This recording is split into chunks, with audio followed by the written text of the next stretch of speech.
মদিনার অন্যতম আর একটা বৈশিষ্ট্য হইল দাজ্জালের ফিতনা থেকে এই নগরী, এই মদিনা কি থাকবে, নগর নিরাপদ থাকবে। কেননা দুনিয়ার সব জায়গায় সে প্রবেশ করতে পারলেও মক্কা এবং মদিনায় সে প্রবেশ করতে পারবে না।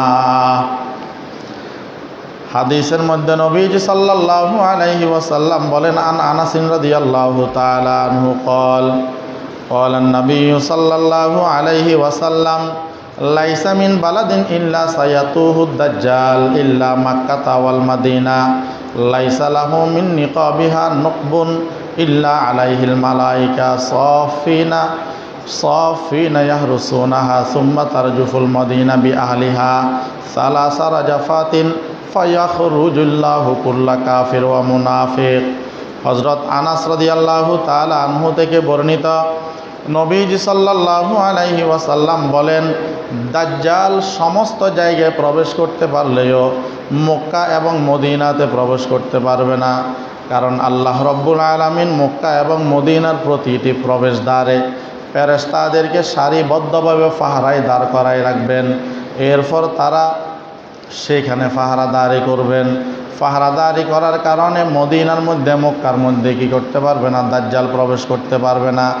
এবং আল্লাহ রব্বুল আলামিন ওই মদিনার মধ্যে মদিনার অধিবাসীদেরকে 3 বার ভূমিকম্প দিবেন, মদিনাবাসী 3 বার কেঁপে উঠবেন। এতে আল্লাহ রব্বুল আলামিন ওই 3 বার কাফনের মাধ্যমে মদিনা থেকে কি করবেন, সমস্ত কাফের এবং মুনাফিকদেরকে বের করে দিবেন। এই 3 বার কাফনের কারণে ভয়ে এরা কি করবে, মদিনা থেকে কাফের এবং মুনাফিক যারা আছে এরা বের হয়ে যাবেন। তো দাজ্জালের ফিতনা এটা মারাত্মক এক ফিতনা, এবং সমস্ত নবীরা তাদের উম্মতদেরকে দাজ্জালের ফিতনা থেকে বাঁচার জন্য কি করেছেন, সতর্ক করেছেন।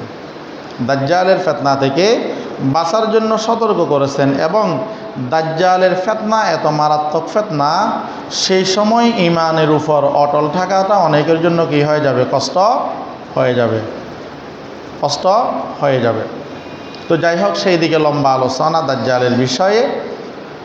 এবং হাদিসের মধ্যে আসছে, নবীজি সাল্লাল্লাহু আলাইহি ওয়াসাল্লাম বলেন, কেউ যদি দাজ্জালের ফিতনা থেকে বাঁচতে চায় সে যেন সূরা কাহাফ তিলাওয়াত করে, সে যেন সূরা কাহাফ তিলাওয়াত করে। কোনো কোনো হাদিসের মধ্যে আসছে, যে ব্যক্তি সূরা কাহাফের প্রথম 10 আয়াত মুখস্থ করবে আল্লাহ তাআলা ওই ব্যক্তিকে দাজ্জালের ফিতনা থেকে হেফাজত করবেন।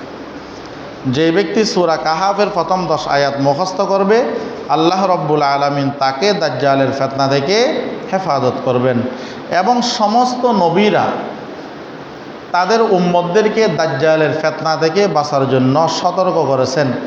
বিশেষ করে আমাদের নবী মুহাম্মদুর রাসূলুল্লাহ সাল্লাল্লাহু আলাইহি ওয়াসাল্লাম আমাদেরকে সতর্কও করেছেন এবং দোয়াও শিখিয়ে দিয়েছেন। আল্লাহুম্মা ইন্নী আউযু বিকা মিন ফিতনাতিল মাসিহিদ দাজ্জাল, আল্লাহুম্মা ইন্নী আউযু বিকা মিন ফিতনাতিল মাসিহিদ দাজ্জাল। দোয়া করার জন্য বলেছেন, আল্লাহুম্মা ইন্নী আউযু বিকা মিন ফিতনাতি মাসিহিদ দাজ্জাল। আয় আল্লাহ, আমি আপনার কাছে কানা দাজ্জালের ফিতনা থেকে পানা চাই, আশ্রয় চাই।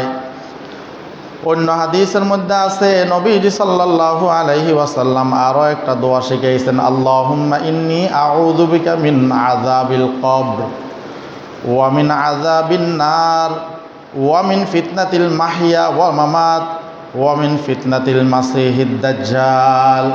আল্লাহুম্মা ইন্নী আউযু বিকা মিন আযাবিল কবর। আয় আল্লাহ, আমি আপনার কাছে কবরের আযাব থেকে পানা চাইতেছি। ওয়া মিন আযাবিন নার, জাহান্নামের আযাব থেকে পানা চাইতেছি।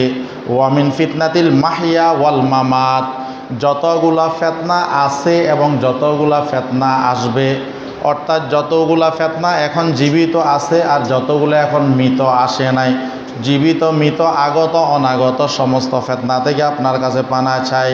ওয়া মিন ফিতনাতিল মাসিহিদ দাজ্জাল, এবং কানা দাজ্জালের ফিতনা থেকে আপনার কাছে কি চাই, পানা চাই, আপনার কাছে পানা চাই। তো বলতে চাইছিলাম, মদিনার 6টি বৈশিষ্ট্যের মধ্যে 1 নম্বর হইল মদিনা হইল বরকতময় নগরী। 2 নম্বর হইল দাজ্জালের ফিতনা থেকে নিরাপদ নগরী। 3 নম্বর হইল দুষ্কৃতি।